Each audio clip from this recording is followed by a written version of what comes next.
Olá a todos, bem-vindos ao nosso painel. Esse espaço do dia de hoje, então nós temos a Damares, o Edson, o Fernando, o Ivanderson, por favor, acendam as suas câmeras para que a gente veja vocês. Também aqui temos o Fernando, e aqui a gente vai ter um painel e desculpe.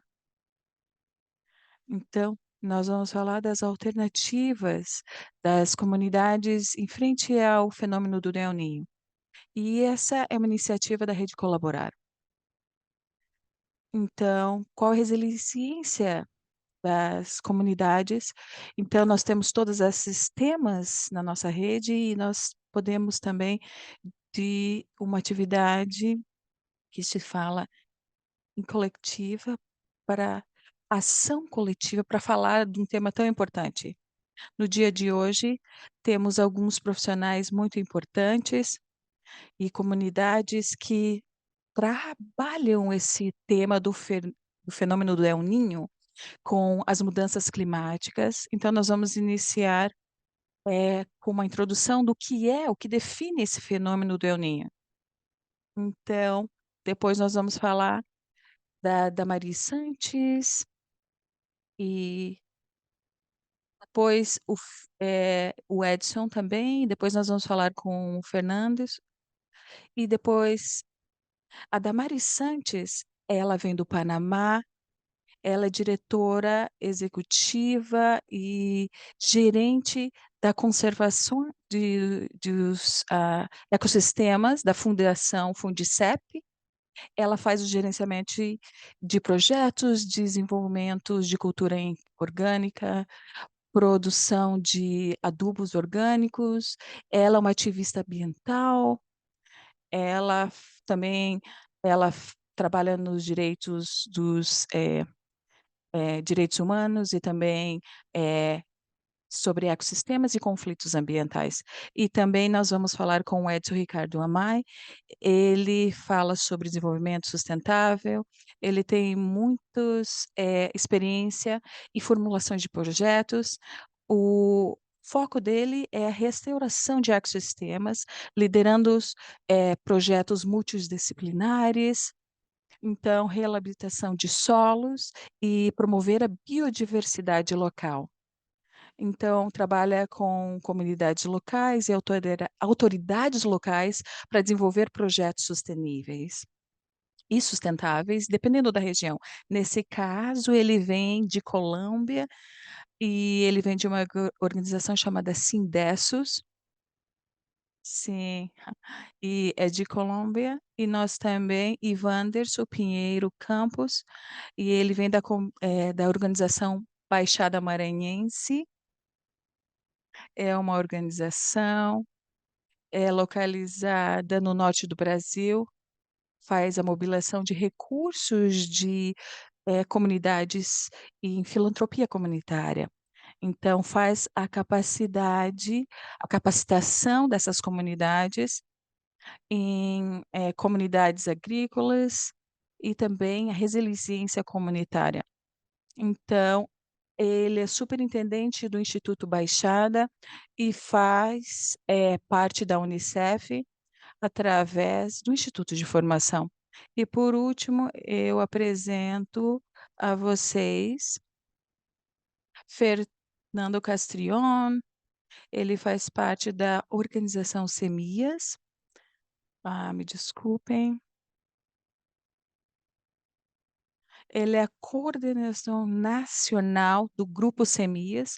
Ele é um engenheiro agrônomo, ele também é especialista em experiência de gerenciamento ambiental, em agroecologia, também em agricultura familiar, economia solidária e também desenvolvimento de gestões territorial.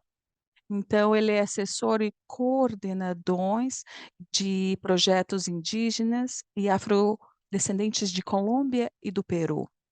Então ele impulsa a dinamização, eh, no só em Quito, Lima, e também faz esse projeto no norte da Colômbia desde 2022, como convidado da Fast Action or Fast que foi, na Suíça.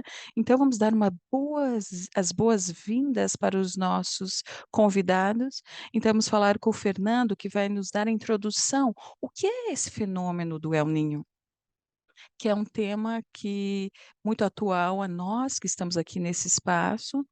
O que nós, como organizações, estamos fazendo e quais são as alternativas para que a gente apoie esse trabalho comunitário que nos afeta a todos. Agradeço, Fernando, a palavra é sua. Boa tarde, Maria Alejandra, Damares, eh, e Wanderson e todos que estão aqui nessa tarde e que fazem parte dessa reunião tão significativa, né? Então, efetivamente, vamos fazer uma pequena introdução para que possamos entender o que é esse fenômeno do El Niño. Então, particularmente, o que está acontecendo com as organizações locais. Então, isso faz parte de uma estratégia da Rede Colaborar, a quais agradecemos muito, que faz essa conexão de ideias, de aprendizagem, muito significativas. E também agradecemos as pessoas que estão nos acompanhando, diferentes partes da Colômbia. Então, essa conversa tão agradável, porque nós sabemos que é uma ação global, especialmente ocorre nessa parte do planeta. Então, como nós determinamos, nós queremos agradecer a todos que estão nos acompanhando aqui essa tarde, que estão nos ouvindo, para que possam contribuir com a visão que vocês têm nas suas comunidades e em todas as pessoas afetadas. Muito uma vez mais, muito obrigada aos meus colegas, aos meus irmãos do Panamá, aqui de Colômbia e do Brasil. Então, nós vamos ter uma apresentação curta para que possamos entender esse fenômeno do El Niño, que também ocorre nessas comunidades. E por que é importante que a gente entenda por que as ações locais são significativas e muito valiosas na frente desse fenômeno. Então, Maria Alejandra, você pode, compartilhar a sua tela, por favor?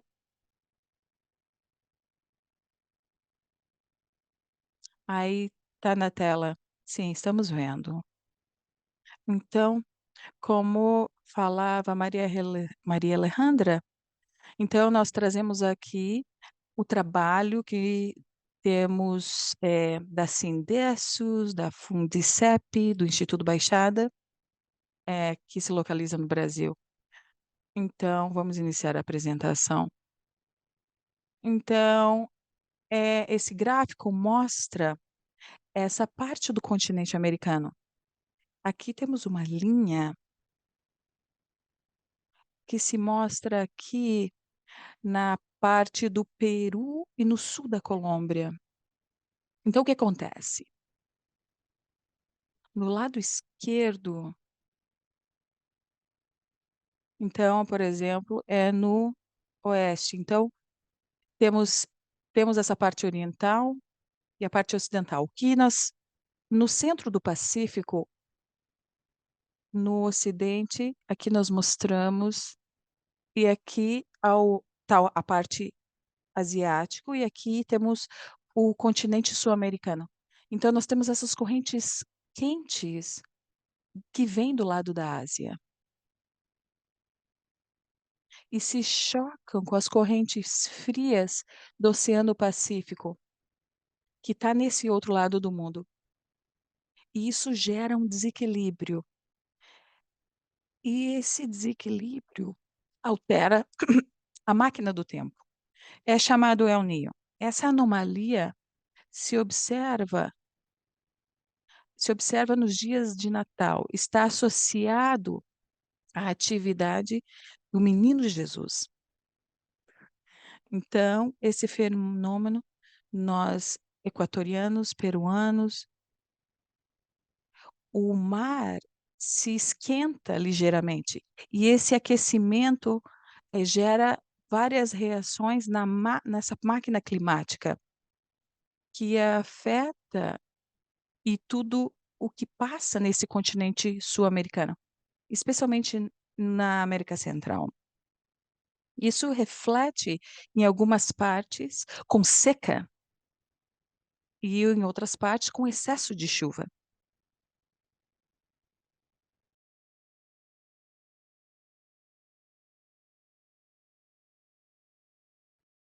A partir dessa variação, dessa oxidação que passa na parte equatorial e se encaminha para as costas do Peru e do Equador. Ah, próximo. Então, eu quero que a gente veja 4 fotografias de noticiários do que aconteceu em diferentes países da América Latina, especificamente. Alguma tem uma lagoa que está perto do Lago Titicaca, e essa lagoa está completamente seca, certo? O que significa, então, para o ecossistema, para a agricultura, é um problema. Vemos uma quantidade de linha que são barcos parados, então faz aproximadamente 2 meses. Eu recebo a notícia que o Canal do Panamá, ele já está secando. Tem o Lago Gatun lá, e como não tem chuva, o lago não podia, então, administrar a água para encher as esclusas, para poder movimentar os barcos, ou seja, não tem água, um mecanismo baseado na água que permite que os barcos passem de um lado para o outro no continente. Na parte inferior esquerda, a gente vê como as casas flutuantes e os barcos perto de Manaus, numa área tão importante como a Amazônia, ficaram secos, como o Rio Negro, que é o afluente o segundo mais importante do Rio Amazonas, de 30 metros em junho, hoje está menos de 13 metros, então ele abaixou 17 metros. Então, normalmente, na casa tem 2,5 metros, uma casa, então faz a conta. 17 metros tem sido algo muito doloroso e tem realmente centenas de mortos. É algo muito doloroso. Na Amazônia Ocidental, no Rio Negro, nasce na Colômbia, e vem de várias fontes da Venezuela, da Colômbia, e vai para o norte do Brasil, e isso realmente está acontecendo. E a última fotografia é a seca que estamos atravessando atualmente no sul da Colômbia.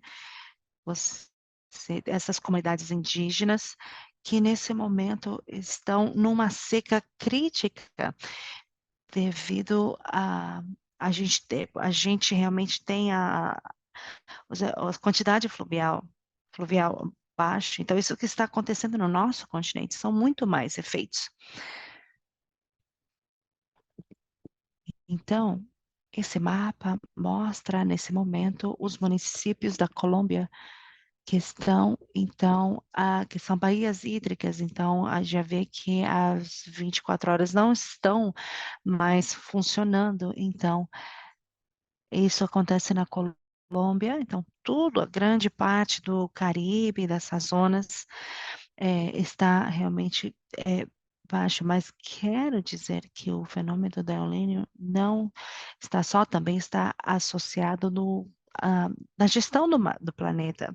Na América Latina, somos muito vulneráveis pelos nossos governos, empresas e também a responsabilidade internacional que efetivamente também a gestão, eles adotam métodos não convencionais para a extração de petróleo e também, sobretudo, um sistema produtivo de agricultura de grande escala, de sementes transgênicas que necessitam de mais água, e não utilizam práticas mais sustentáveis, utilizam cultivos de alimentos e a intensificação das grandes hidroelétricas. Então, não são fenômenos isolados, e o que a União é um presente de Deus. Não, tem a ver com o governo de desenvolvimento que estão é, implementando os nossos países para poder gerar renda. O mais preocupante é que para o governo, por exemplo, isso é algo muito recente, porque diz o crescimento econômico tem sido afetado pelo El Niño. Então, fiquem de olho, porque no Equador e no Peru também tem essas secas em outras partes. E a Colômbia que está atravessando essa seca no momento. E essas chuvas no sul e também a gente vê que há um encarecimento de alimentos, a infraestrutura também não está funcionando em muitas partes. Então, por exemplo, para o cultivo do arroz, eles estão tendo um impacto muito grande na economia, mas eles não estão sofrendo de maneira igual em uma comunidade urbana que tem acesso a serviços como como apresentado às comunidades rurais, como apresentado a eles, essas comunidades mais carentes foram abandonados e os mais violentados são os que sofrem mais os efeitos desse fenômeno. E isso também dentro das próprias comunidades também afeta mais as mulheres e as crianças, né? As mulheres têm que fazer viagens mais longas e as crianças que normalmente as acompanham para buscar água ou lenha também estão sofrendo. Vamos avançar?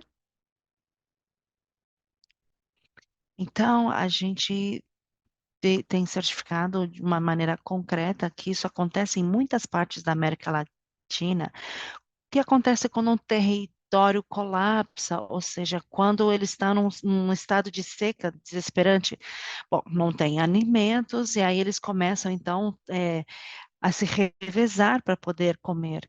Então, as pessoas começam a buscar emprego na cidade, trabalhos mal remunerados para poder mandar dinheiro aos seus lugares de origem. E a frequência, de incêndios também é muito alta.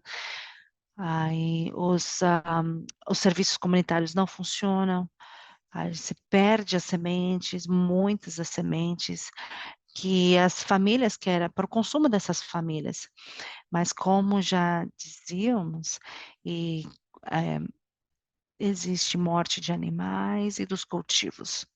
A América Latina enfrenta esse desafio, e essa é uma reflexão que fazemos que não é um problema isolado, mas sim de toda a região, uma região muito vulnerável devido à mudança climática, e sabemos que a gente tem, que a sociedade tem que entender o que está acontecendo e tem que haver esforços políticos que têm que fazer então essa gestão de água com a biodiversidade. É muito importante eh, olhar para os pequenos agricultores, pescadores e as comunidades que estão nos territórios, por exemplo, os indígenas, negras, camponesas, também, digamos que é fundamental que haja debate sobre a independência, por exemplo, pelo petróleo, e que devemos pensar em uma mudança do foco da política, algo mais respeituoso, que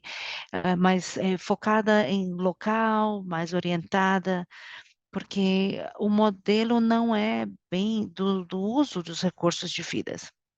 Muito bem, então vamos ver agora o que é que as comunidades fazem e quais são os desafios. Então, tem que pensar de maneira conjunta. As comunidades só, por si só, não conseguem, eh, e as empresas também devem repensar o que fazer com essa maneira de produzir. Então, sim, é fundamental não acabar com a biodiversidade e aí contar com os planos de gestão das universidades e del água Eles trabalham com vários desses assuntos, e o terceiro também, a gente está convencido que as comunidades têm conhecimento muito importantes desses problemas. Próximo. Bom, eu vou mostrar algumas ações, porque os convidados vão falar do que as comunidades estão fazendo.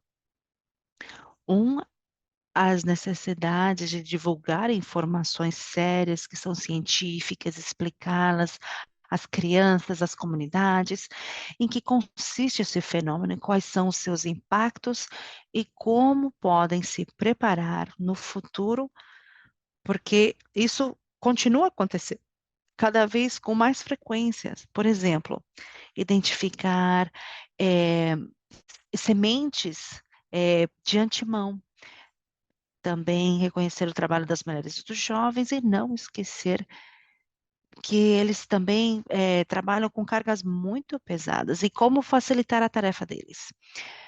Muito bem. A água, de fato, é algo que deve ser planejado, tem que estar no centro aí da necessidade e também das soluções, e que é necessário de fazer planos de desenvolvimentos locais, municipais, dos estados, departamentos, províncias, para que, de fato, eles possam fazer acordos quanto a gestão de recursos. Também, eles têm que contar também com amizades, por exemplo, como o Papa Francisco, e para que ele tenha conhecimento que, independente da fé ou ideologias, temos que construir consensos para a defesa desse problema em comum.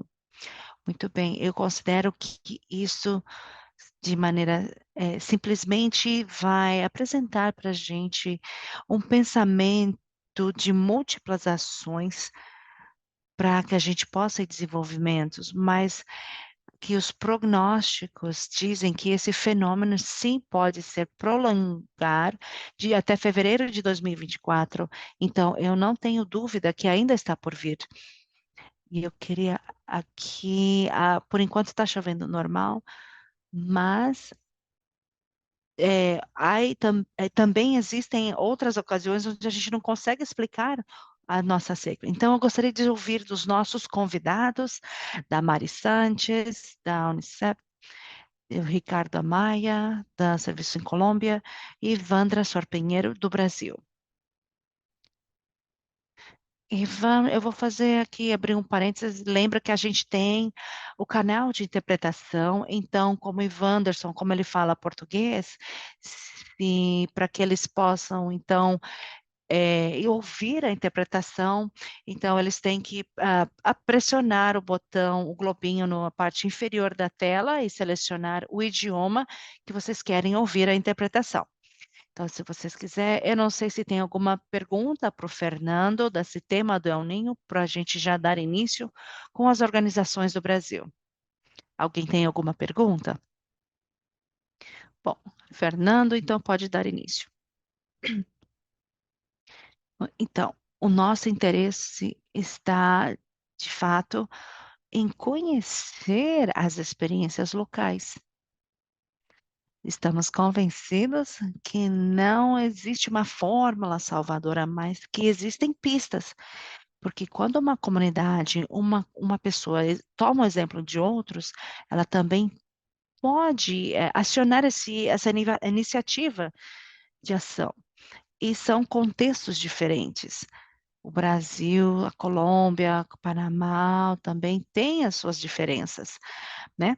Mas a gente está convencido de que sim, existem elementos culturais, que existem certos documentos que são muito ligados à história dos nossos territórios, que nos permitem, em um momento de crises, também que surjam inovações.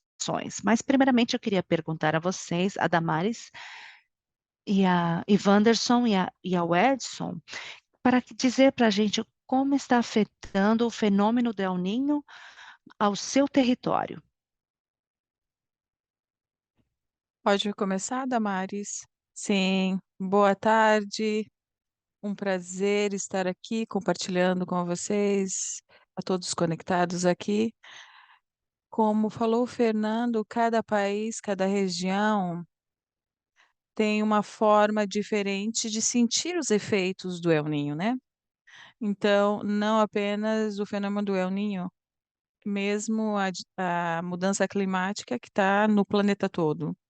Então, está ocorrendo situações que antes cientificamente falavam que pode surgir crescendo esses processos a cada 30 anos, então já não é,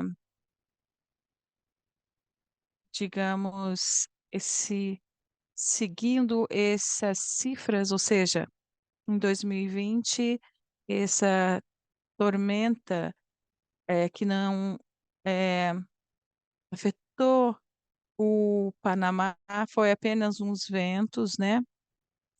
Então, então tocaram o Panamá, mas nós sentimos o impacto dessa tormenta, né? No caso, o Panamá, pela nossa posição geográfica, temos temos diferentes maneiras de absorver, né, os efeitos do El Niño. Temos áreas onde não temos chuvas por vários meses e que se declarou pelo governo em julho uma emergência climática pela falta de chuva, uma zona em temos atividade de gados e que é a principal fonte financeira desse setor. Então, na zona ocidental onde nós estamos, é onde chove muito, onde temos muitas montanhas, não tem semanas que não chovem, mas de repente cai um aguaceiro torrencial e que afetando o solo, os cultivos, inclusive afetando as infraestruturas viárias.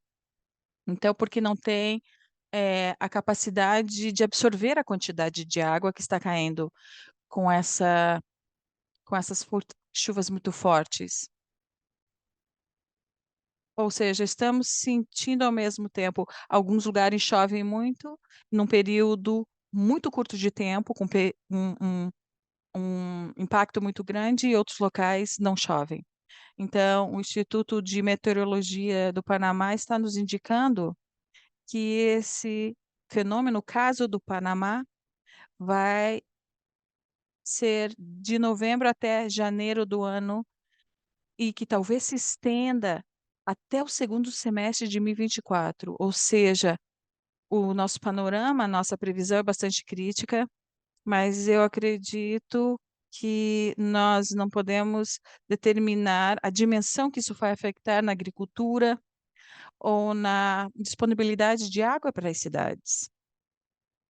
cidades periurbanas, urbanas, em que outros momentos temos crises de água e agora o fenômeno do El Niño.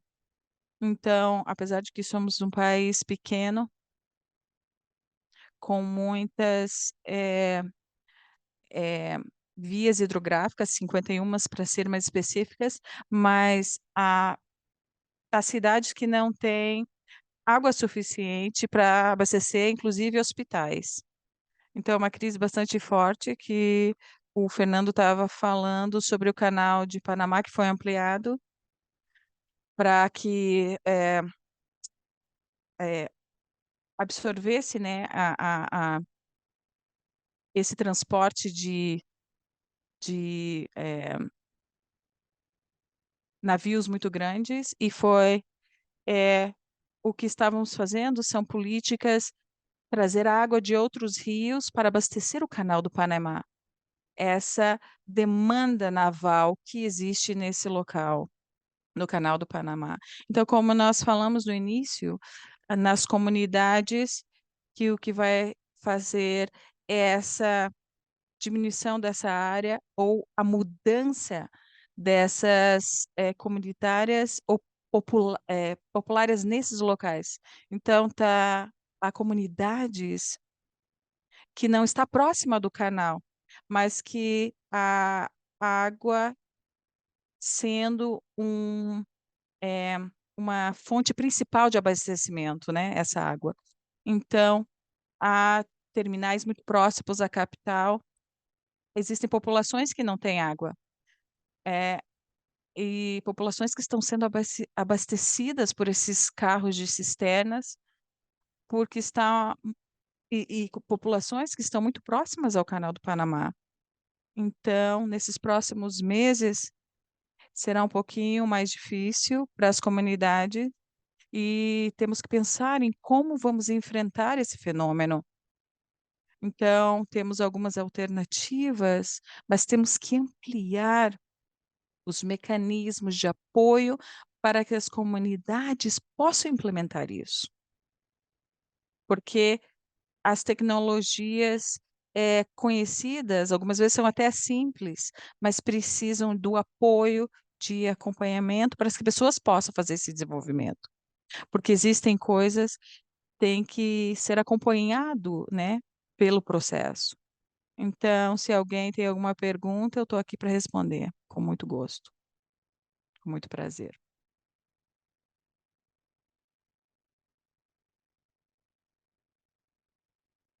Fernando, você muito obrigada, Damares, muito claro os exemplos, efetivamente, algo relacionado à mudança climática, né? Então, existem fenômenos, então, as secas e, em contratempo, chuvas torrenciais.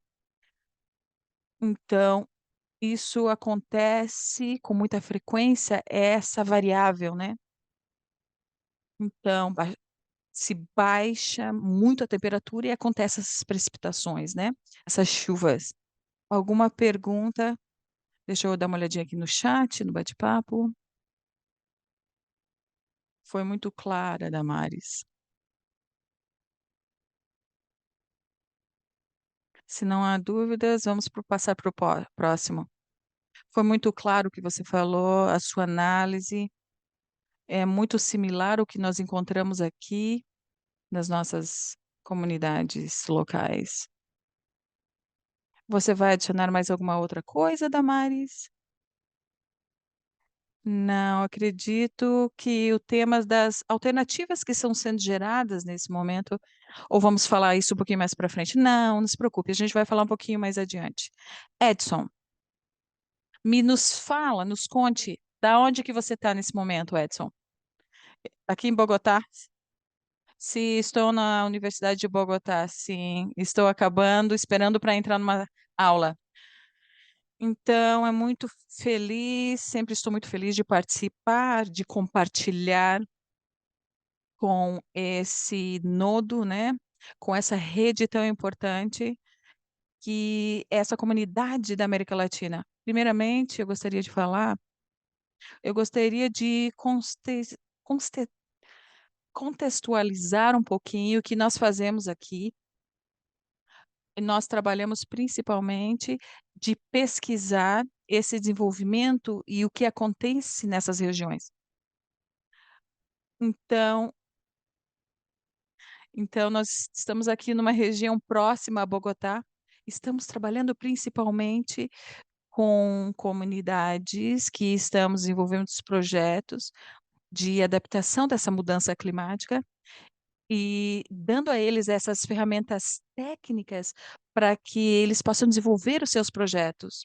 Então, nesse trabalho que nós estamos fazendo junto com a comunidade, nós temos essas mudanças, esses choques importantes que existem, que são gerados dentro dessas comunidades que habitam nesses territórios, né? Aqui na Colômbia, primeiramente, nós temos que reconhecer que o governo não ajuda muito, né? Em questão de trabalhos, na parte de adaptação e na parte de então, por exemplo, se para esse ano nós já temos um plano nacional de gestão para ajudar nesse fenômeno do El Niño, que já começa agora em outubro e vai até o próximo ano. Então, vai juntar várias organizações nesse contexto desse fenômeno, né? E a partir daí nós temos um trabalho muito importante com várias organizações governamentais, com corporações autônomas, regionais, como a Lacar, e também junto aos municípios, trabalhamos mão a mão com as secretarias de meio ambiente e, por exemplo, no município de Arbenais, eles estão fazendo essa colaboração.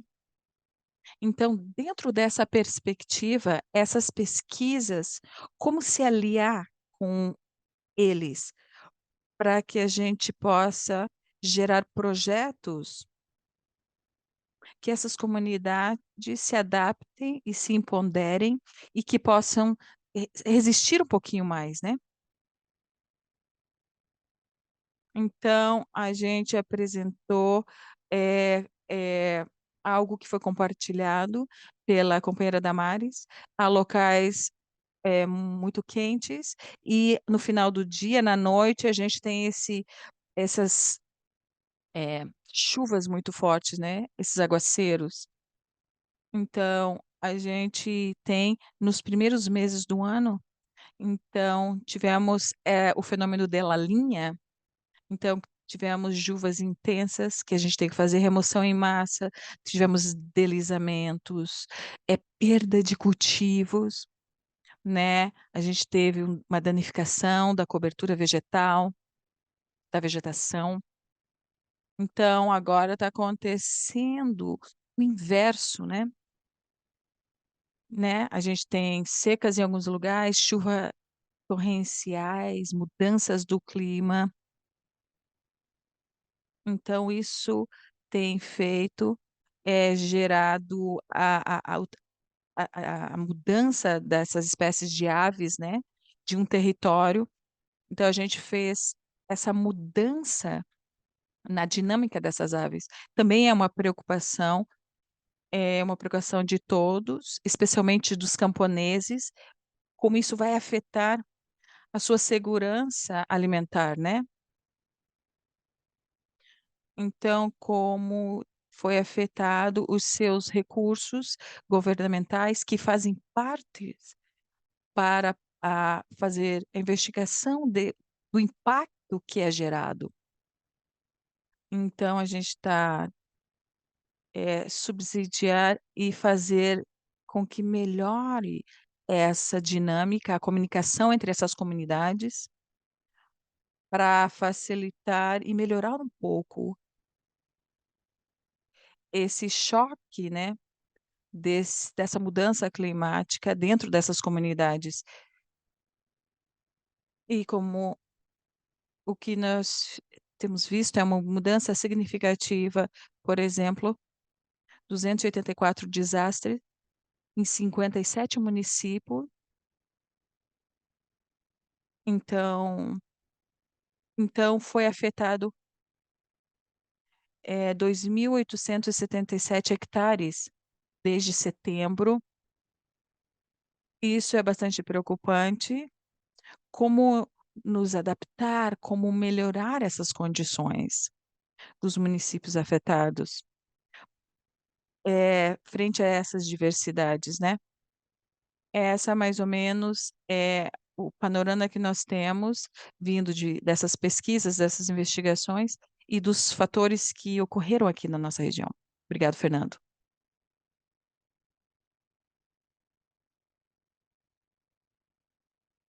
Fernando, não te ouvimos. Sim, agora já? Sim. Uma pergunta, Edson. Você sabe qual é a província se é na região de Sumapaz?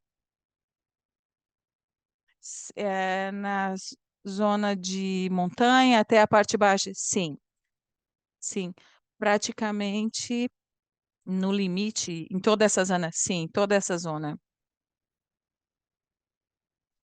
Efetivamente, é uma zona crucial para Bogotá. Então, influencia a água da cidade de Bogotá, corretamente? Sim. Então, é tudo complexo. Essa mudança de clima e de território, quando afeta, então, pode ter esse efeito comunicativo. Então, sim, se evidencia como há esse impacto. Então, aqui na cidade, certo? Qualquer alteração que for apresentada, vai aparecer nesses territórios. Sim, está claríssimo. E você mencionou uma parte muito bonita. Você sabe que é também os habitats, os agrossistemas dos animais também têm um impacto forte.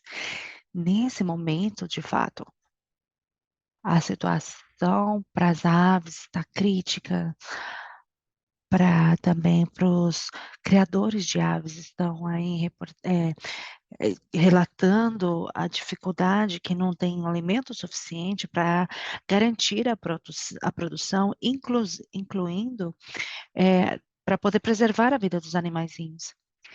E tem que ressaltar algo importante, que realmente está demais. Na época do fenômeno da Laninha, então a gente via como os cultivos foram afetados, porque não havia polinização, por exemplo, com as abelhas.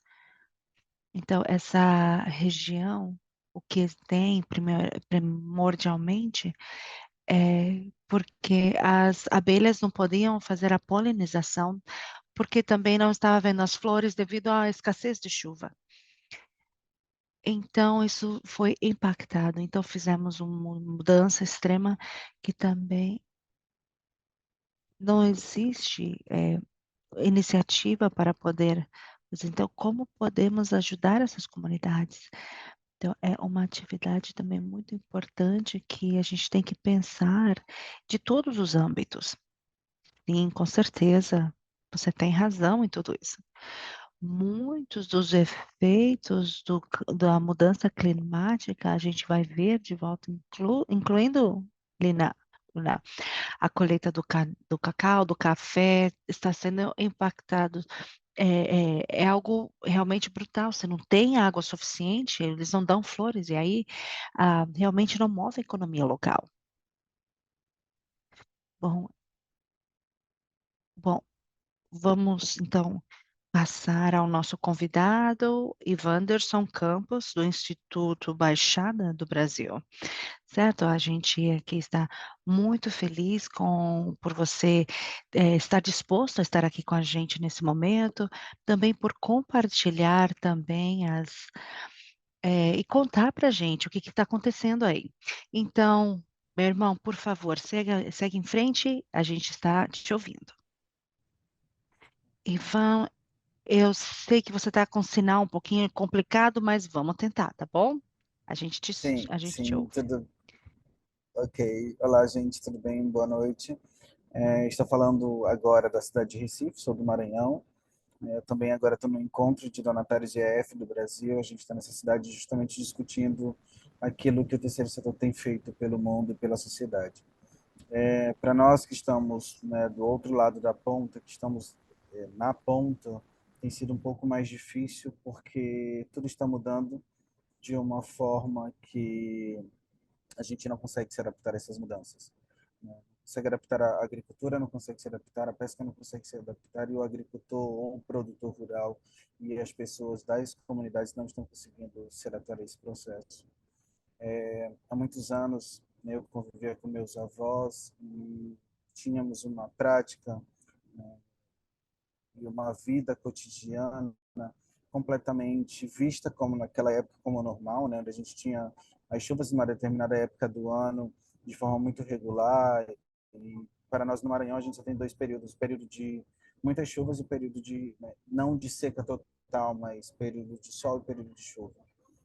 Então, para nós no estado, isso tem sim, né, tem sido cada vez mais forte, essas mudanças climáticas, porque a gente tem sentido na pele, em todo o nosso cotidiano, toda essa problemática. As chuvas têm vindo mais tardias, que eram mais comuns entre os períodos de novembro, dezembro, janeiro, fevereiro, maio, finalizando em junho. Agora nossas chuvas ficam sazonais, tem um pouco de chuva a cada época, cada ano, então você não sabe nem a qual tipo de semente cultivar, não sabe a que tipo de colheita, né, fazer, ou então que tipo de manuseios ou de, de trabalho que você deve, né, especificar para aquela determinada época do ano, por conta justamente dessas alterações em relação às mudanças climáticas. Agora, na Amazônia, a gente tem isso muito mais presente, isso é muito mais forte, e além da força do que os fenômenos climáticos têm acontecido, né, na natureza, tem provocado, incidindo isso na natureza, há também a força da falta de políticas públicas capazes realmente de reafirmar, ou então de tentar minimizar o impacto do que a sociedade tem feito para o clima do mundo. São cidades que não tem na sua discussão, no seu plano diretor, políticas de saneamento e urbanismo com coletas seletivas, não tem descarte regulares desses lixos que são produzidos em longas escalas nas indústrias e comércios e um pouco menos quantidade, mas também muita grande quantidade na população em geral, né? De que forma isso pode, né, retornar para a cadeia de produção sem que agrida tanto o meio ambiente. Manaus, agora com as baixas do Rio Amazonas, né, do Rio Negro e do Rio Solimões, a gente percebe a evidência dessas faltas de políticas públicas com a baixa das águas e a crescente visualização dessas margens recobertas por lixo. O que antes a gente achava que ainda tivesse um rio um pouco mais preservados dentro dos seus povos ribeirinhos, daqueles que mais tiram seus sustentos, né, a gente consegue ver o rio na sua baixa desvelando a falta de políticas públicas realmente evidente. E eu acho tudo muito interessante de como os grandes fóruns, né, as grandes concentrações de políticas e de pensadores e idealizadores do movimento climático se juntam, se unem para discutir essa temática. Porém, eu acho que ela tem que ser de uma forma um pouco mais invertida, deixar de, né, a teoria tem que ser um pouco mais prática e essa dialética tem que ser mais evidente realmente no campo, porque até agora a gente só tem visto muita teoria e pouco efeito em relação a isso. E isso tem sentido como todo mundo, né, sobrepõe sobre a Amazônia um direito a ela de que salvaguarde, né, a todo o planeta. Não obrigação única e específica da Amazônia, mas sim de todos os povos que habitam nesse planeta. Acredito que a primeira coisa que a gente tem que mudar é a cabeça do ser humano, né? Agora, nesse momento, essa deve ser a maior política, a conscientização, a sensibilização de pessoas e povos para que continuem fazendo, né, aquilo que a Terra já fez por nós. Trabalhar essas políticas para que elas sejam mais evidentes e tão pouco, né, distantes daquilo que realmente deveriam ser, daquilo que foram.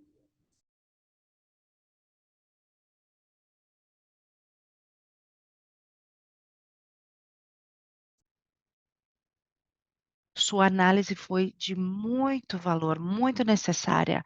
Como a humanidade está à frente a uma crise sem precedentes na Amazônia e como a quantidade de discurso que a gente vê na Amazônia, ela pertence ao planeta, mas que eles estão abandonando, e não pertence só aos brasileiros, mas sim a comunidades. Então, como essas funções e que esses sinais, como as terras devem cumprir suas funções, seus ecossistemas, as paisagens, de motivos sociais e ambientais, e para isso sim é necessário ter as políticas ordenadas, menos discursos, menos anúncios e pensar então em ações bastante concretas para as comunidades. Isso é muito importante, Ivan. Bom, aqui a gente se sente muito tocados também, porque nós somos um corpo, o planeta é um corpo só, mas aqui na América é mais, porque o que acontece no Brasil vai tocar em outros pontos no continente, porque a gente tem um sangue em comum, temos movimentos, uns ciclos, eh, algo que não é só no continente, mas sim no planeta, e que no passado um tem a ver com a outra. Então essa reflexão é que inclusive algumas pessoas da Amazônia dizem, e isso dói, porque a gente tem que cobrar que haja no futuro coisas como essa, passem cada vez mais frequentemente. Bom, então, hum, essa situação que você mostrou para a gente é valiosíssima e que todos os convidados também apresentaram para a gente com, de fato, a a preocupação em colaborar, eh, desse pequeno fórum, que a gente não pode nos dar ao luxo de trabalhar assim, soltos ou sozinhos, mas sim de maneira organizada, assim como os estudos políticos dizem, o agenciamento de temas como a mudança climática, a crise climática, fazem parte dos planos das organizações e não podemos deixar que esse assunto seja simplesmente, gerido por bancos políticos, algo assim. Então esse é o momento onde realmente as pegadas de carbono explodir. Mas eu não sou o convidado, vocês sim são os convidados. Damares, me sinto mal, com você, mas você estava falando dessas medidas que estão sendo tomadas pelas organizações e que está afetando, o que que as comunidades, o que que essas organizações que nos acompanham estão fazendo para fazer frente a esse fenômeno? Bom, cada área, cada comunidade tem uma realidade distinta e o seu ao redor, como é que eles podem fazer frente a isso? Porque é um tema que tem caras diferentes, como a gente encara a situação da cidade ou na área rural, ou na área de camponesa, ou nas comunidades indígenas. Nós aqui, vou levar um minuto para falar, eu nem me apresentei no início. Nós somos uma ONG bem pequenininha no ocidente do Panamá, temos trabalhado com o tema de cultura sustentável e cultura, uma área muito rica com universidades, estamos em áreas protegidas, exatamente considerado como patrimônio da humanidade, mas também é uma zona de produção agrícola que abastece principalmente a todo o país, mais ou menos uns 80% dos vegetais que são consumidos em todo o Panamá. Então é uma zona rica em produção, porém as práticas de produção não são as mais sustentáveis.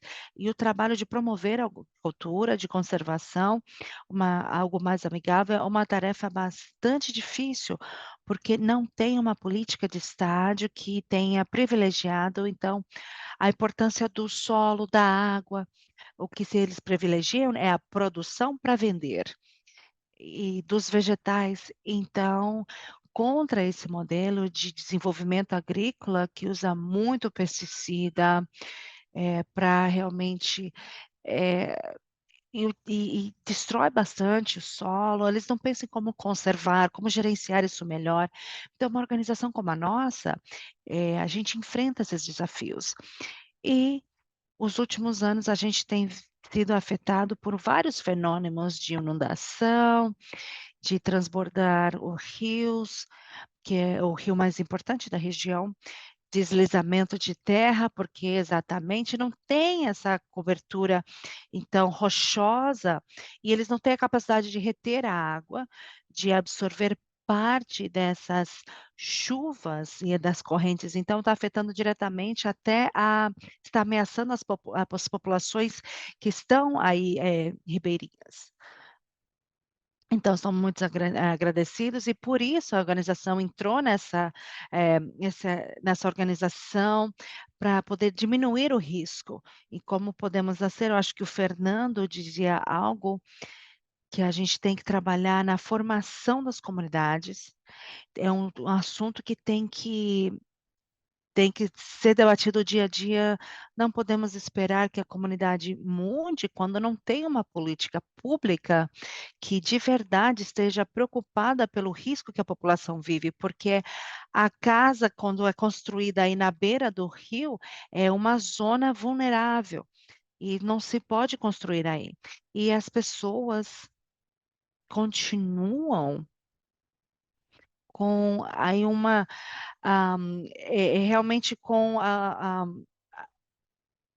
jogar o lixo, eles não fazem de maneira apropriada. Isso afeta, então, e eles estão bem na margem do rio. Então, é um trabalho de constante de educação, mas ele tem que ser acompanhado de políticas públicas que só são conseguidas se os governos locais se empoderam, então, da gestão de risco como uma necessidade para esse desenvolvimento.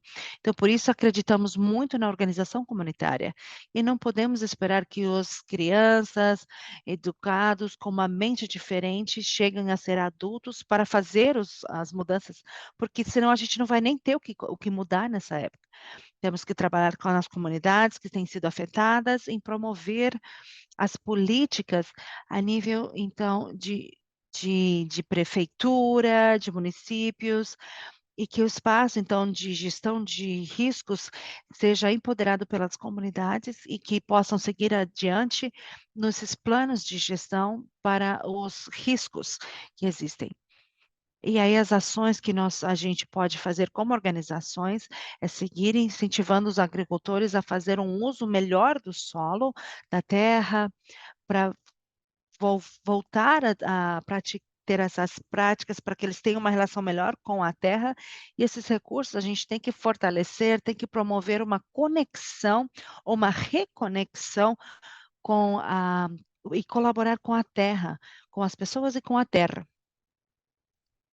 Um outro fator que a gente faz também é essas reuniões com os agricultores locais.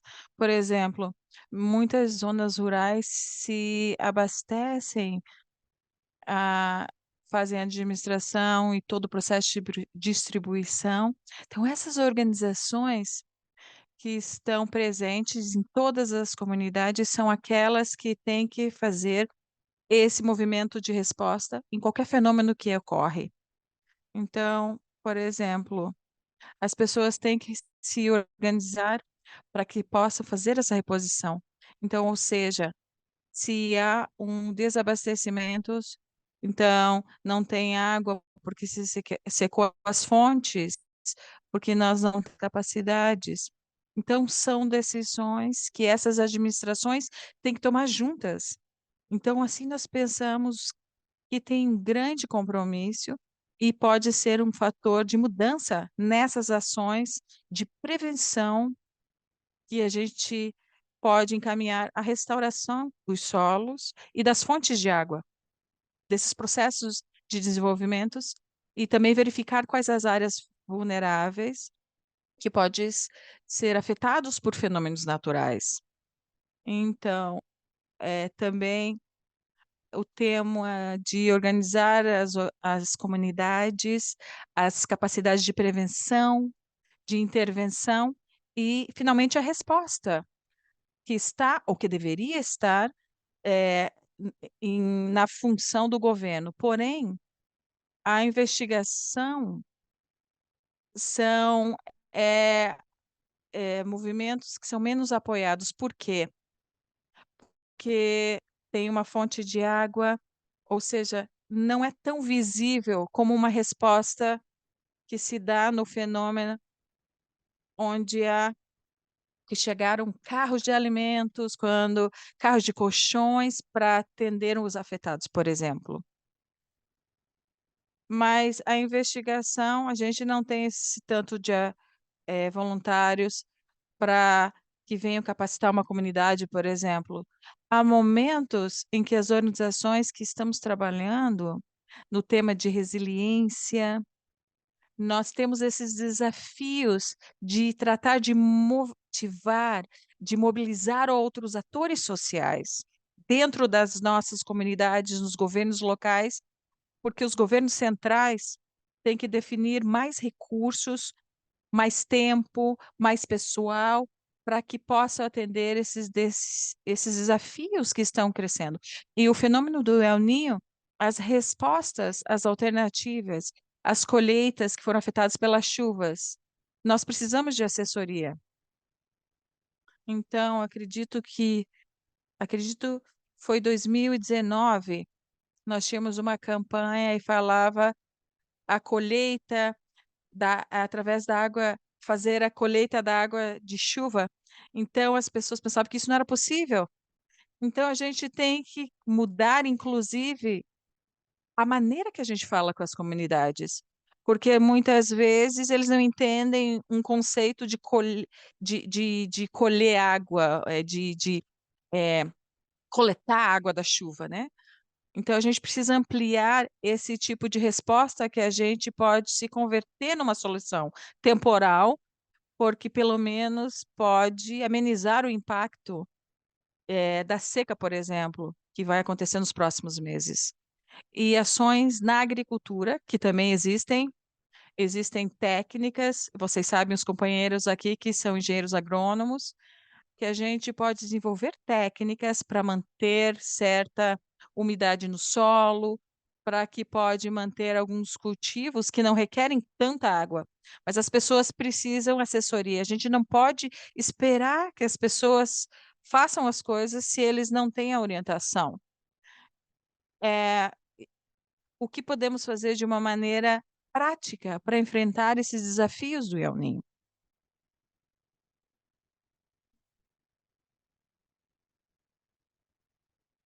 Fernando. Sim, muito bem, Damares.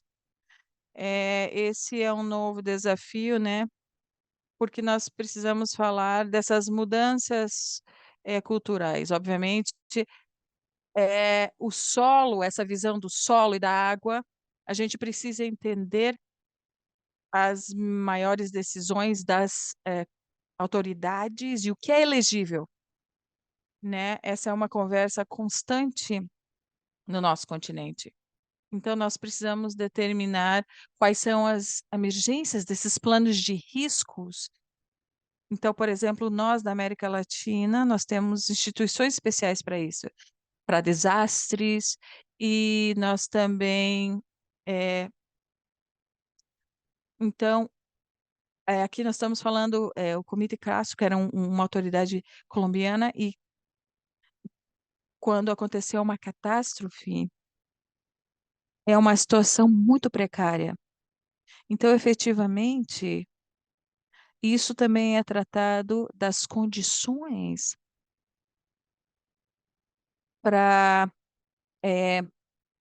ter esse apoio das instituições nessas comunidades. Edson, eu tenho um probleminha com a câmera. Eu me desculpa que vocês não podem me ver. Edson, nos conte, você que está aqui tão próximo, né? Como vocês têm enfrentado? Quais são as soluções a longo prazo? Olha, esse processo de pesquisa, de investigação, a gente precisa conectar ele com os atores. A gente precisa identificar quais são os problemas. Um problema radicalizado tem que fazer essa conexão com os fatores na parte rural e na parte da cidade, né? Na parte urbana e na parte rural. Então, essa conexão da indústria, da academia, da parte acadêmica, né? Dos governos e nas nossas comunidades camponesas. Então, a gente precisa fazer essa conexão. Quando a gente faz essa conexão dos atores, um desses atores, a gente pode usar medidas para abordar isso de uma maneira mais adequada. Os atores que têm os recursos, tem os atores que têm os conhecimentos, os outros têm a força para é, melhorar os danos do problema, ou seja, nós precisamos usar uma estratégia para poder unir esses atores e fazer e planejar o desenvolvimento do que nós queremos gerar. E para que isso efetivamente atinja essas comunidades. Então, com as autoridades locais, eles conhecem bem os territórios, né? Então, eles nos apoiam de como entrar nessas comunidades. Então, nós iniciamos a ver e vivenciar quais são os seus problemas, quais os problemas que eles identificaram nessa mudança climática. Então, começa esse trabalho de buscar projetos que possam ser gerados dentro dessas comunidades. Então, por exemplo, na indústria, nas empresas, nos, eh, nos níveis governamentais. Então, nós podemos evidenciar, como falou a senhora Damares, que falta esse acompanhamento dessas comunidades. Então, existem corporações que têm muito pouco capital humano ou recursos humanos, né? Ou talento humano, que acompanhem e que vá dar apoio a essas comunidades camponesas, de camponeses, né? Então, esses recursos que vêm dessas organizações ou de empresas, e esses recursos vá chegar a essas comunidades. Então, mais ou menos, a gente tem que fazer esse acompanhamento, a gente tem que mover esses atores e mostrando e edificando para nós, para que a gente consiga esse trabalho nessa luta, porque é uma luta comum. Por exemplo, o que acontece na Sumapaz, então, vai afetar a cidade de Bogotá, por exemplo. Então, isso é um problema nacional. Isso vai virar um problema da região latino-americana. Ou seja, a gente tem que entender que a consequência é muito mais ampla, né? A gente precisa entender que unir esses atores, gerar essas alianças para poder enfrentar esses problemas. Então, nessas comunidades, a gente gera projetos, consolidamos esses projetos, esses desenvolvimentos, para que a gente possa. Então, nós temos esse conhecimento, porque a gente faz esse acompanhamento. Então, a gente fornece essas ferramentas, a gente fortalece as associações na parte técnica e também teórica, para que a gente possa estabelecer uma força nesses projetos, para que existam boas práticas, desde a parte de pesquisa, investigação, educação. Então, a gente tem todos os atores, temos as ferramentas. O que falta? Falta a conexão. Como que podemos fazer isso? Isso é muito importante. Depois que a gente gera essas associações, a gente precisa determinar quais os projetos e levar a essas comunidades. Por exemplo, a parte técnica de definição dos projetos, na parte estrutural. Se isso não ocorre, isso vai acabar não gerando o resultado que nós queremos. A gente precisa determinar projetos, por exemplo, na parte recuperação ecológica. Então, é fundamental nessa ação é minimizar os riscos, ou seja, recuperando o solo, porque um solo pobre, ele é muito mais vulnerável. A gente precisa desse solo muito bem estruturado. A gente precisa melhorar a microbiologia desse solo. A gente precisa fazer a mudança da agricultura, usar técnicas de permeacultura. A gente precisa também gerar na recuperação de sementes, como falou o Fernando, desde a comunidade, mas a gente precisa reconhecer quais são essas sementes. Então, uma das coisas desses conhecimentos são muito importantes. A gente precisa entender, e quando a gente tiver esse entendimento, vai ser muito melhor para o sistema. É um trabalho muito bonito, ou seja, esse trabalho de retroalimentação. Então, também temos projetos de apicultura.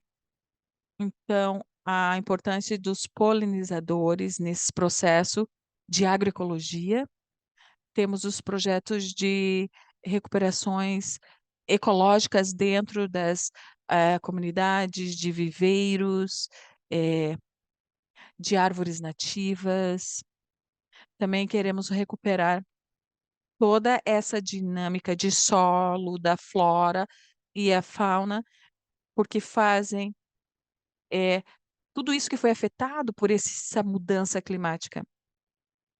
Então, fazendo uma reestruturação nessa região e também chama muita atenção na parte de turismo, uma região que é famosa pela parte de turismo, mas que está sendo afetada também. Então, é um trabalho muito, eh, mas precisa da participação de todos os atores, mas é primordialmente o que a gente tem feito nas secretarias de agricultura, que são fundamentais nesses projetos. E eles entendem a importância de trabalhar e se aliar a essas comunidades. Mas nos falta isso, a comunicação.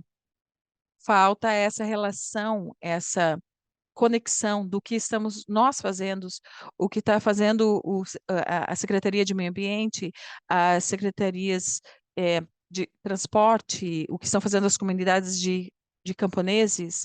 Isso é fundamental, essa conexão nessa parte, porque nós estamos reconhecendo o que nós estamos fazendo, como estamos fazendo e quem está fazendo. E aí a gente pode iniciar a construção para facilitar esse trabalho. Esse trabalho é difícil, mas se nós nos organizamos junto com a população, a gente pode seguir em frente e ser bem-sucedido. Muito obrigada, obrigada a você, Edson, essa visão muito valiosa também da necessidade de a gente trabalhar em rede com os demais, para ter essa conversa tão importante sobre o solo, né? Como é algo imperativo investir aí, não só dinheiro, mas esforço também, num lugar tão significativo. Vamos então escutar a Ivan sobre esse trabalho que tem feito de são tão potente com as redes, e eles fazem um trabalho não só de população, mas também de interação cultural tão importante. Então, fala para a gente, Ivan, como vocês têm ah, consertado ou trabalhado nessas propostas com a embaixada? Gente, a primeira coisa, eu acho que o mais fácil é a gente tentar auscultar um pouco mais as comunidades e os terreiros, né? E auscultar um pouco mais a terra, identificar o que ela está tentando nos dizer e que formas de manejo cultivo dela a gente pode estar adaptando ou estar trabalhando da melhor forma. O grande problema, às vezes, é de querer impor um certo tipo de cultivo, uma prática agrícola diferente ou algo de agricultura, enfim, das diferentes formas de plantio, tentar adaptar uma forma de plantio em um terreno, em um território a qual não condiz, a qual o solo não está de acordo, a qual a gente não consiga ter uma boa adaptação daquele processo naquele terreno, naquele solo. Então, aqui no Baixar, o que a gente mais faz é, além de incentivar e sensibilizar toda a comunidade, mas estar auscultando todo esse território e tentar adaptar e buscar novamente, né, fazer um resgate de práticas de plantio que agora são bem quase extintas, né? A gente quase não as vê mais, essas práticas. plantio do que um agrega ao outro, do que um se complementar do outro, do que uma planta, né, oferecer o nutriente para a outra, que a outra se, né.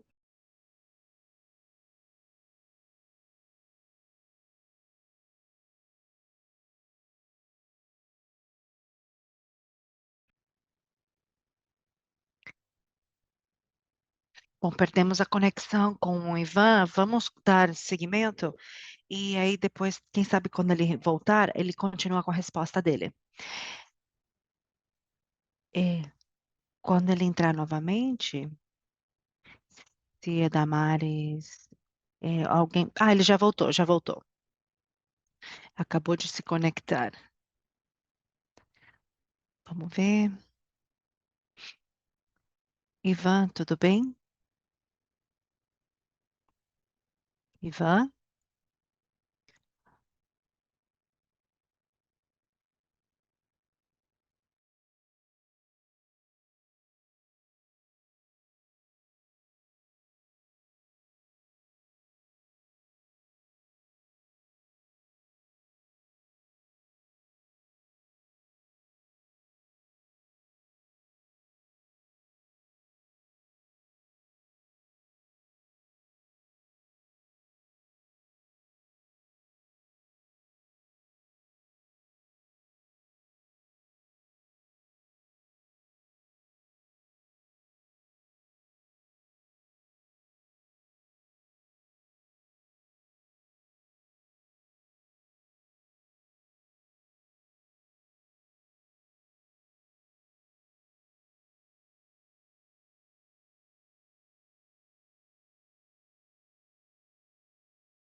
Ivan,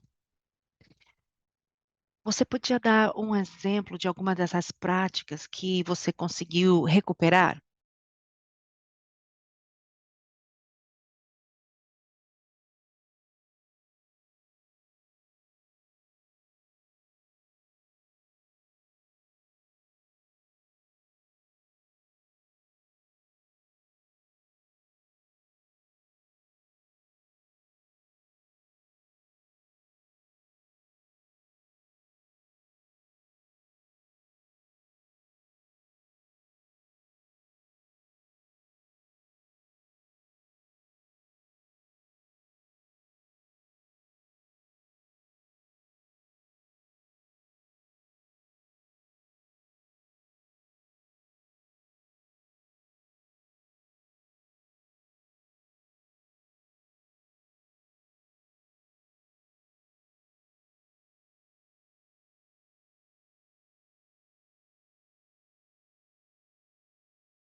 Muito obrigado, Ivan. Fabuloso. Você, ao início, falou algo muito bonito, né?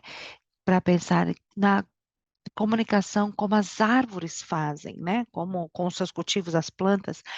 Foi algo muito valioso. A gente ter essa figura, então, para a gente, da maneira de pensar como organismos, como ecossistema, que nós não estamos sós. Muito bem. Então, você tem alguma coisa mais a dizer, Ivan?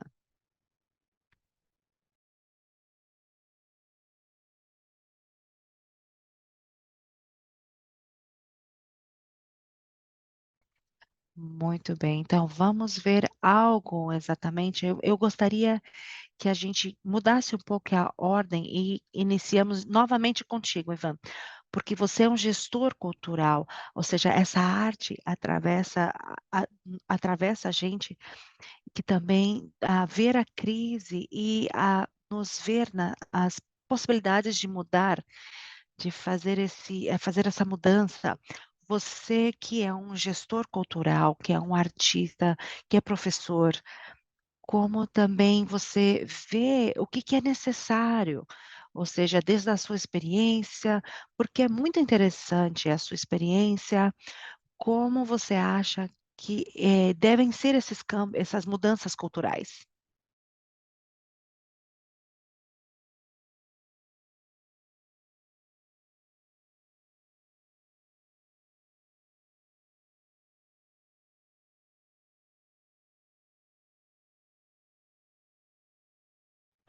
Claro, claro que sim, com muito prazer. Que mudanças culturais são necessárias para enfrentar esse fenômeno do El Niño?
Fantástico, muito obrigado. E também a gente conhecendo a desorganização, o que que você acha que seriam essas mudanças culturais, políticas para poder enfrentar isso e também fazer coisas duradouras com o tempo?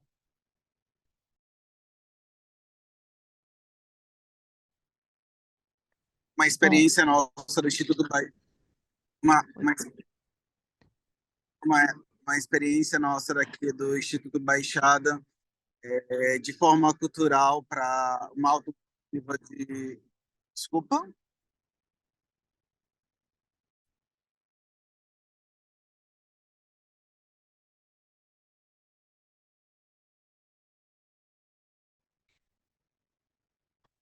Ivan, desculpa, você é, pode continuar, Ivan. Desculpa, tá ruim a conexão, mas não tem problema, pode continuar. Ok. Uma das, né, dos métodos culturais que a gente jamais utilizou aqui para mobilização no Baixada, mobilização cultural e artística, foram peças de teatro criados com contextos sociais e contextos ambientais, a qual as pessoas, né, os espectadores que vão estar vendo aquele espetáculo vão estar se identificando com esse processo e induzir a sociedade, a comunidade a criar esse pensamento crítico, né, e repensar as suas práticas. A melhor forma artística é essa, né? Criar mecanismos culturais através de espetáculos, mostras, exposições fotográficas, que são experiências que a gente faz por cá, né? E induzir as pessoas a observarem de perto seu comportamento. Porque quando a gente fala com as pessoas, parece que a gente não está falando do que elas estão fazendo, de como elas estão agindo. Então, vocês mostrar, inclusive, tirar foto da própria pessoa jogando lixo, né, no mar, jogando lixo nos rios, e ele vai estar se identificando com aquilo, vai dizendo, nossa, realmente eu faço isso, eu preciso mudar. Então, a arte ela tem agido né, aqui conosco dessa forma, criando espetáculos que trazem as temáticas para que realmente é, mostrem, coloquem em pratos limpos, como dizemos aqui no Brasil, né, toda essa temática, toda essa problemática que está acontecendo.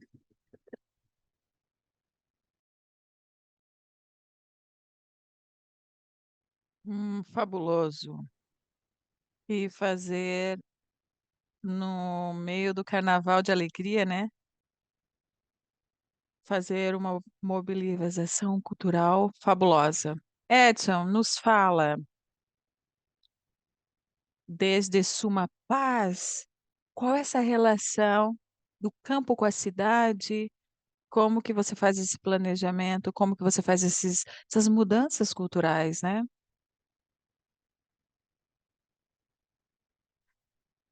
Ok, bem.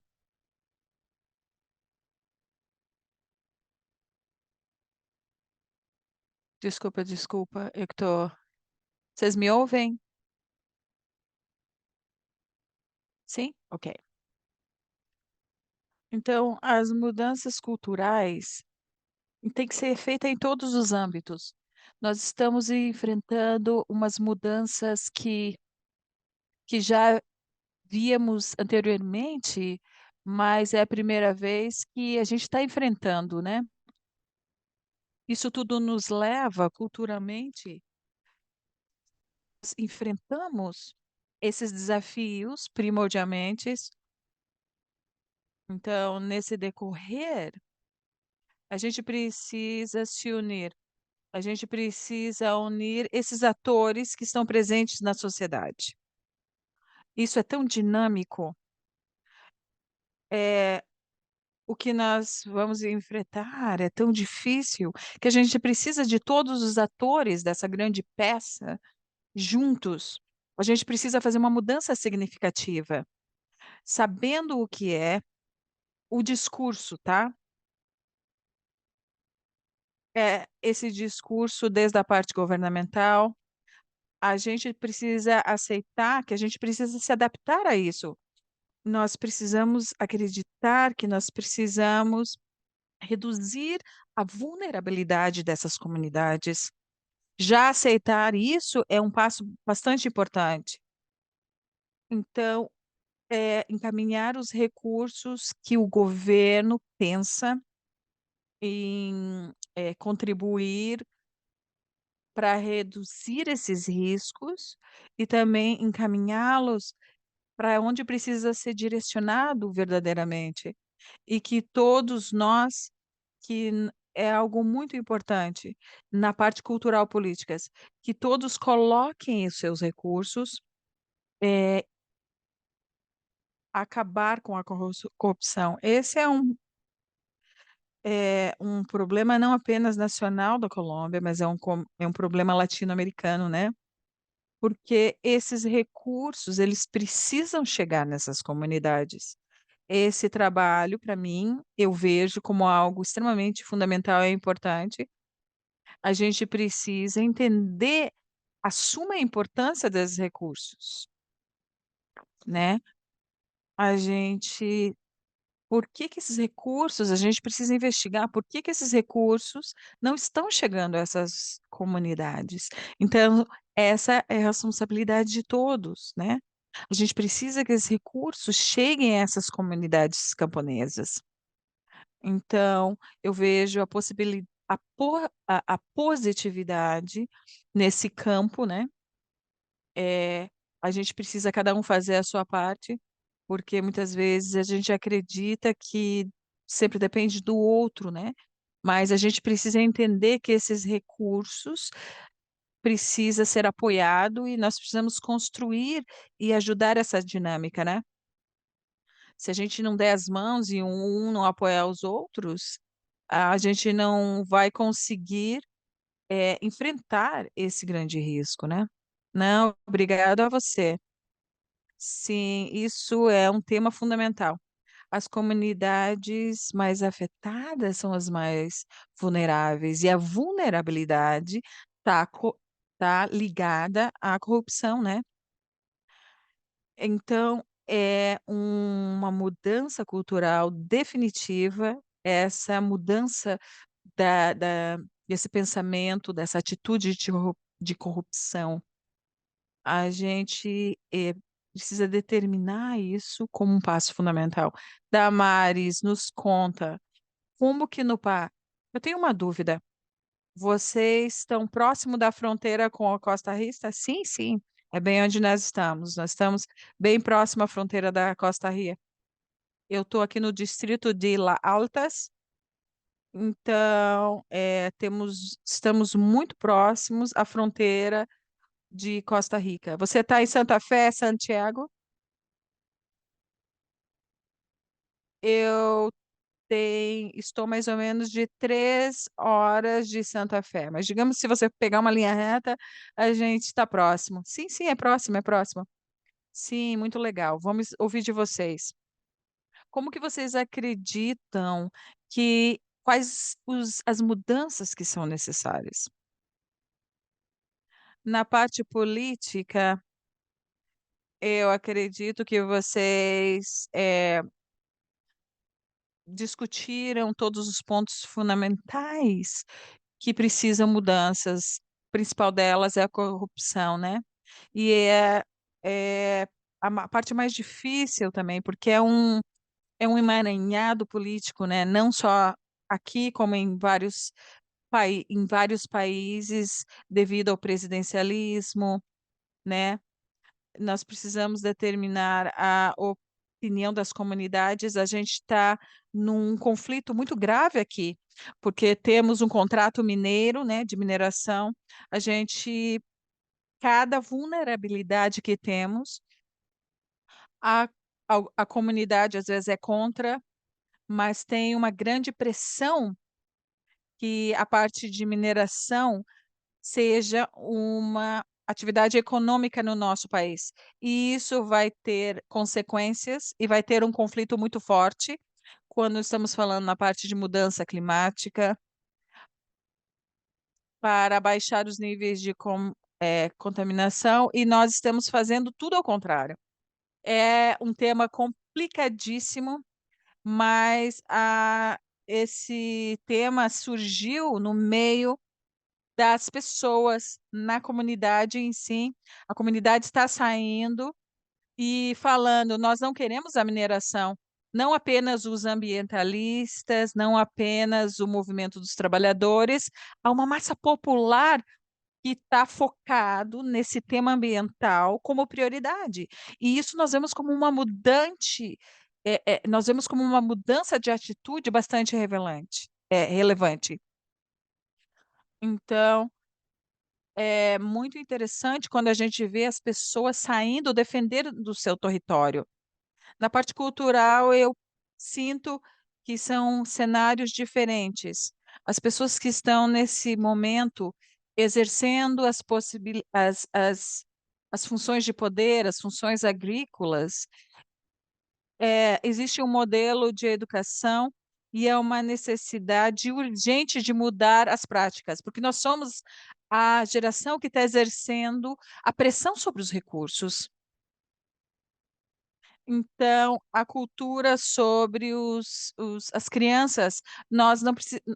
Só que a gente não precisa, a gente não pode esperar que eles que vão mudar, a próxima geração que vai fazer essa mudança, porque não temos tempo, né? Essa relação mais respeitosa com a natureza, como você falou, a relação com a terra, com a água, como nós nos colocarmos como parte da natureza, que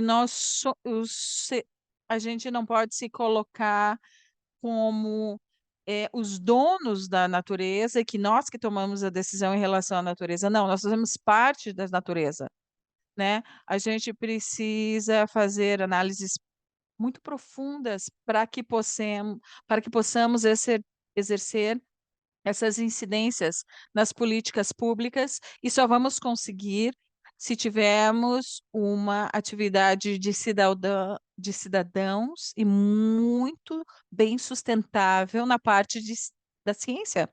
E também precisamos do apoio popular. Nós também não podemos nos basear apenas em dados científicos, nós precisamos eh, avaliar a opinião da população, né? E com isso nós seremos uma comunidade fortemente organizada. Que inspirador é essa sua claridade, essa sua clareza de pensamento, porque aí mostra a força do que você defende. Eu gostaria, você falou muitas coisas interessantes, mas eu gostaria de realçar duas. As evidências, precisamos saber o conhecimento, nós precisamos conhecer as comunidades. E o segundo, você fez uma referência muito linda em defesa da natureza, é, como as terras altas do Panamá, como os nossos Andes, que eles se movem muito pela água, para ir buscar água e através de alimentos. Então, por exemplo, em Colômbia, Chile, México, Equador e Peru, Bolívia, Honduras, vários países, as pessoas estão debatendo um debate muito importante, fundamental, o alimento e a água que está sendo contaminado pela mineração, né? Está tendo muitos debates importantes. eh, Então, nós vamos aqui.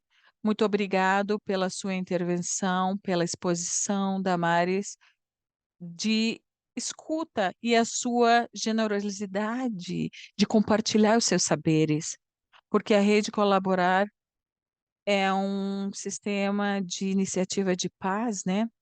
Nós temos algo que nos une, a defesa do planeta, do planeta, da natureza, da água, dos alimentos, né? A agroindústria, para que cuidemos do planeta. Nós precisamos revisar, né, o nosso solo, a nossa água, porque nós fazemos parte desse ecossistema, como fazem os nossos irmãos, né, de todos os países, e que nós precisamos mudar a cultura. Antes, são as mudanças culturais para fazer, são essas comunidades de base que estão muito relacionadas com o campo, com a ruralidade, com a natureza. Eles que podem nos dar essas rotas, esse caminho de como enfrentar esses desafios. O El Niño está aqui, ele vai ficar ainda por um tempo, e a gente precisa enfrentar essa crise climática, né? A crise climática hoje está aqui para ficar, mas nós temos tempo para fazer alguma coisa. Nós precisamos defender as organizações. Então, a gente tem aqui a Rede Colaborar, outros espaços para que a gente faz esses aprendizados. Então, para quem não estava aqui, Luciana, Ana Carmona de Lima, os companheiros de Acomut, Brian, Peren de Asproc, Camilo Garcia, Christian Caná de Asproc, Edith Lopes Ochoa, José de Jesus Vargas, Jocelyn Orgura Esteban, Maíra e Sara, Pedro Pablo Vilaro de Asprod. E essas pessoas, como a Vanessa Ramírez, da Rede Colaborar, nós também abrimos o microfones para que vocês façam as suas perguntas.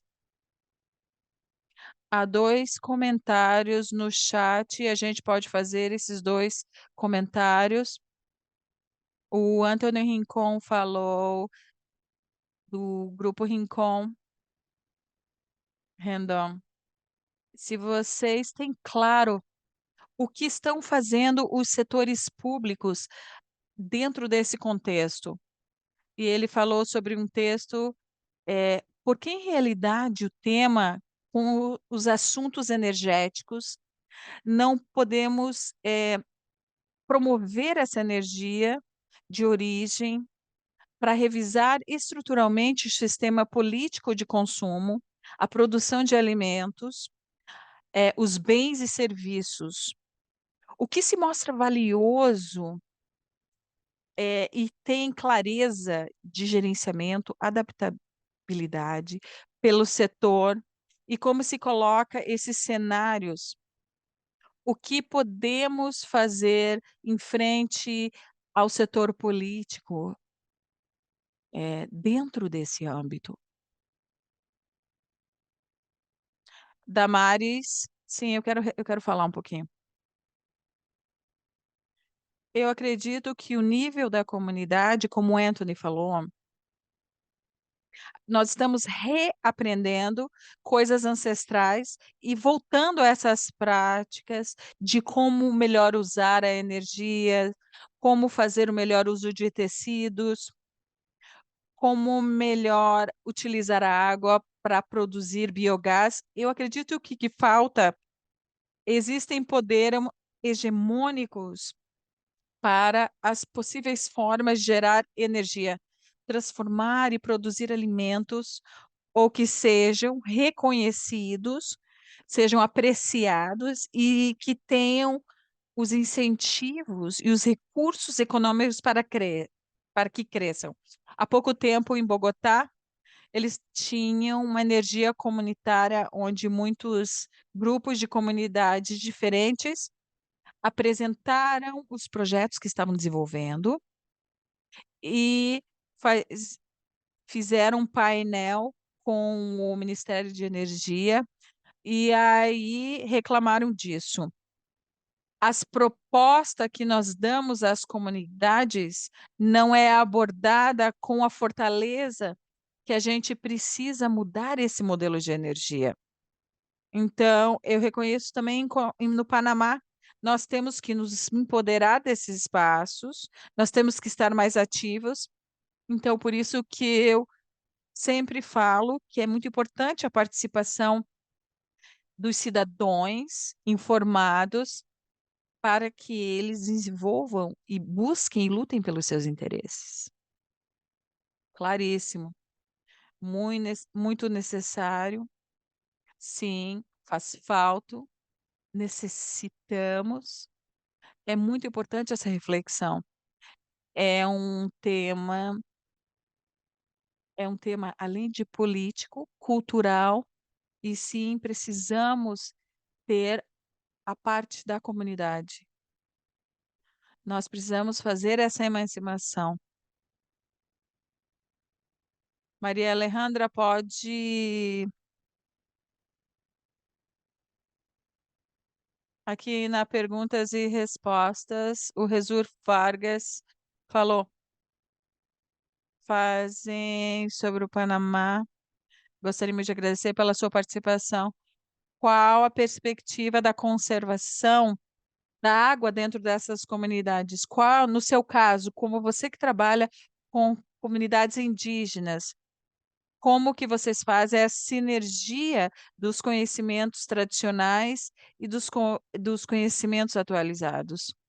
Então, é importante trabalhar com a base dessa comunidade e que se apropriam dessas questões para ter sucesso nos desenvolvimentos desses projetos.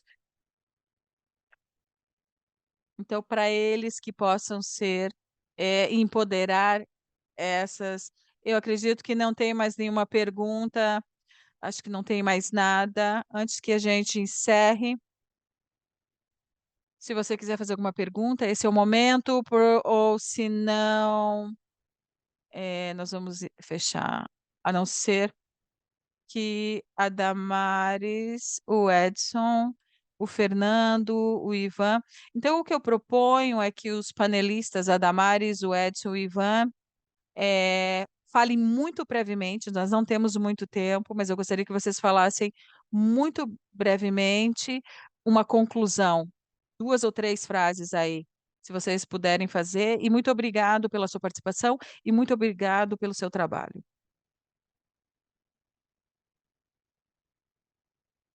Damares, pode iniciar. O que você nos fala muito rapidamente para que nós possamos encerrar, uma conclusão bem curta.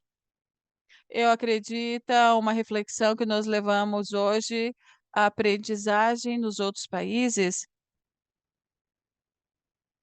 nós não devemos internalizar, como nós, na nossa comunidade, o que nós podemos fazer para crescer esse debate e romper um pouquinho esse círculo de medo de falar do temas de riscos dos fenômenos naturais. Temos que ver isso como algo natural que vai continuar ocorrendo. A gente tem que fazer um desenho do que pode ocorrer em outras comunidades para que a gente possa se planejar e conseguindo, junto com aliados, aliados locais, de organizações, de produtores, dos nossos vizinhos, alguém da nossa família, e aí construindo todo esse processo, porque é uma aprendizagem para todos nós. É, esse processo de nos envolver é um processo muito complexo, mas temos que fazê-los. Obrigado, Damares. Edson, bom, em conclusão, essas intervenções me motiva muito e me deixa biofeliz, porque eu vejo um desses atores e cada um deles, a importância do seu trabalho me deixa muito feliz que, que estamos trabalhando por esse bem comum. Não é apenas pelo sistema da natureza, mas são sistemas da sociedade. Então, nós fazemos tudo isso pelas pessoas, que as pessoas são mais importantes para nós mesmos. Então, a gente precisa reconhecer a importância, né? Então, a gente pode ter esse complemento.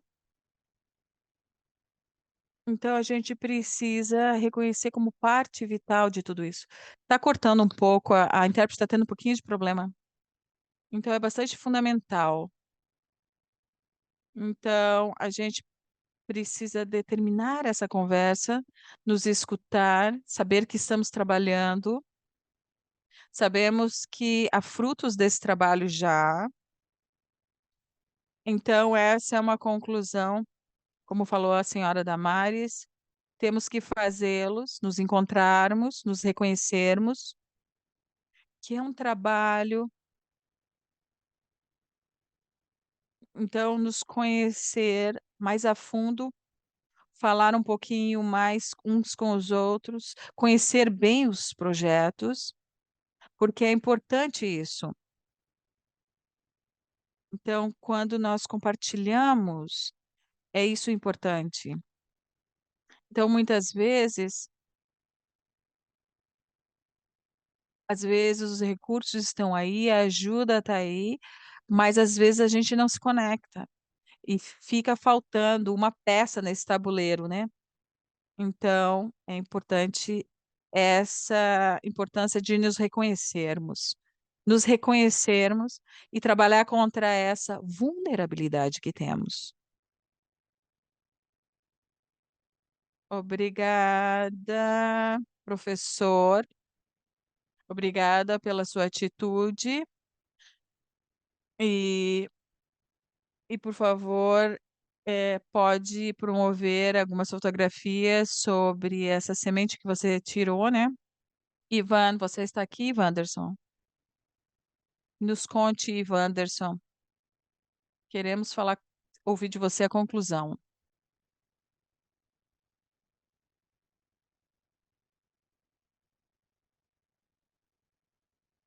Eu acredito que o Ivan se desconectou, ele estava com uma conexão muito ruim.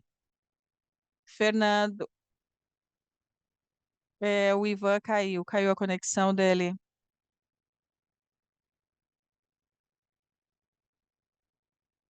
Muito obrigado a todos. Efetivamente, nós estamos tendo essa oportunidade devido à rede, podemos nos comunicar em questão desse fenômeno em comunidades locais, e é importante que trabalhemos em rede.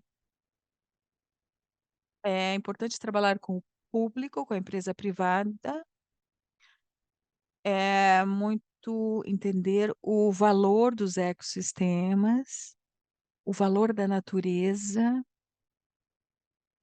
o valor do conhecimento tradicional e o peso dos atores locais.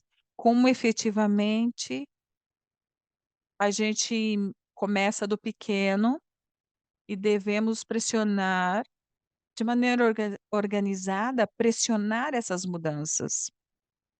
Então, para que a gente mude esse modelo de consumo, nós não podemos nos dar ao luxo de incendiar a casa, para que a gente efetivamente tenha que enfrentar as consequências. Então, é importante essa produção ativa de alimentos para reduzir o risco, para fazer coleta de água com sistemas estratégicos, para que a gente tenha ações extremamente voluntárias.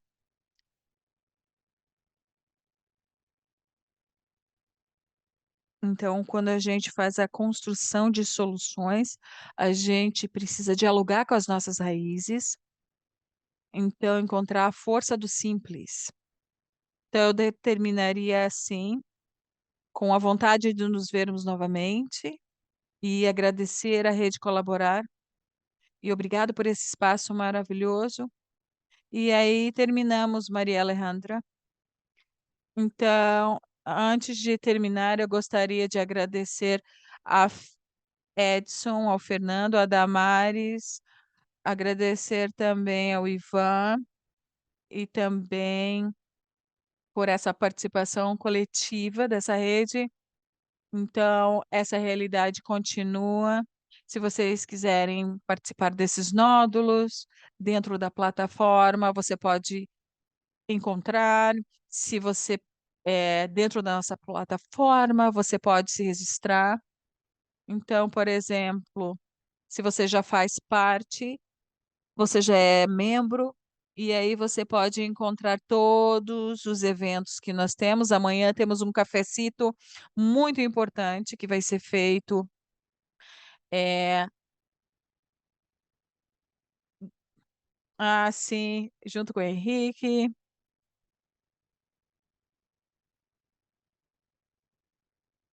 Então, falamos com o Martins. Então, e vamos também ver amanhã. Vamos ter esse cafecito, todos estão convidados. Se vocês quiserem, coloquei aqui no bate-papo o link desse evento e já clicar apenas.